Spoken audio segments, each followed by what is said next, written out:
Sam Darnold's having a transcended season for the Minnesota Vikings, but he's getting no love for MVP while his counterpart does with worse stats. What's up with that? Let's talk about it.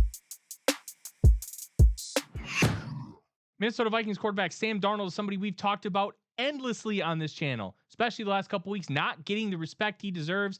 And one of the reasons he's not getting that respect is because of his time with the New York Jets, because of his time with the Carolina Panthers, and people having these preconceived notions about what Sam Darnold is, when in reality, he's grown exponentially since then. Exponentially.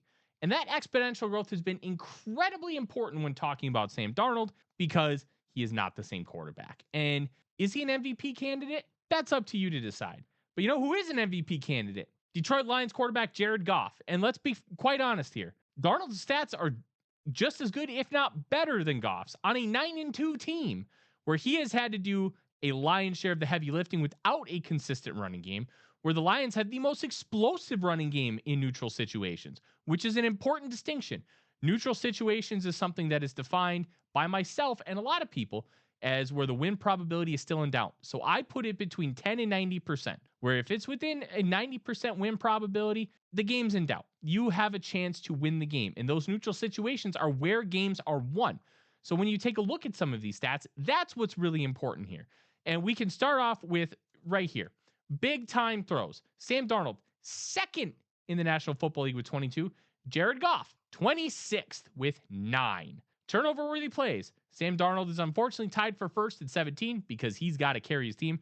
Jared Goff tied for 9th with 13. So that's not even a super big disparity. But what this does tell you, Darnold is more responsible for being able to drive the ball down the field. He is more responsible for taking those extra steps to get them in these situations. Now, the other aspect that we could talk about, like yards per attempt, Jared Goff is better than Sam Darnold. But there are two aspects of that are important. Going into week 12, because the charting data was not available yet, yards after catch percentage, which is charted by Fantasy Points data.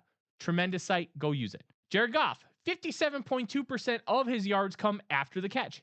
8th highest in the National Football League. Sam Darnold, 40.3%. 37th highest out of 40 qualifying quarterbacks. Darnold's throws are more impactful than Jared Goff's because his receivers are doing less with them. Part of that's by design, and that needs to be taken into account too, because when you're talking about the most valuable player, you should be the one elevating that position. Now, scheme is always going to have a big part of it. Kevin O'Connell, Ben Johnson run tremendous schemes. The difference is Kevin O'Connell's scheme requires a lot more of the quarterback than Ben Johnson's. Ben Johnson likes to hit a lot of easy buttons, which is great for winning football games, but we're not talking about outstanding player. We're talking about valuable. Jared Goff is tremendous at running the system, but how is he more valuable than Sam Darnold? And I raise a couple more points. QBR, an overall measure of quarterback play by ESPN, good in a vacuum and good when you compare it with other pieces of data. Darnold leads 59.4 to 57.8. Passer rating is close, but Goff has that one, 109.9 to 101.7.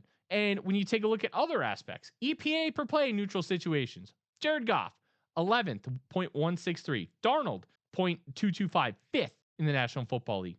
Success rate, Darnold is second with 53.4%. Goff, 8th at 51.1%. CPOE, completion percentage over average. Darnold is first in the National Football League, meaning based on where his throws are, who they're going to, and how covered they are, he is number one in the NFL. 9.0% over expected. Goff is 8th at 4.7.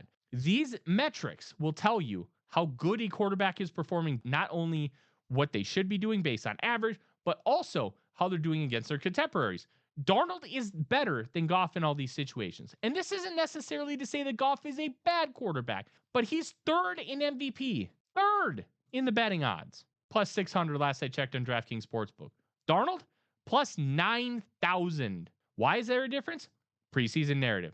The Lions are the darlings of the National Football League, whereas the Vikings, they exist. And existing simply is not enough when it comes to that. Plus, narratives have to change. Preconceived notions and narratives dominate this award every single year. So when you're looking at MVP, just remember, Sam Darnold's playing just as good, if not better, in a harder system than what Jared Goff is. I'm Tyler Forness with A to Z Sports. Skol Vikings.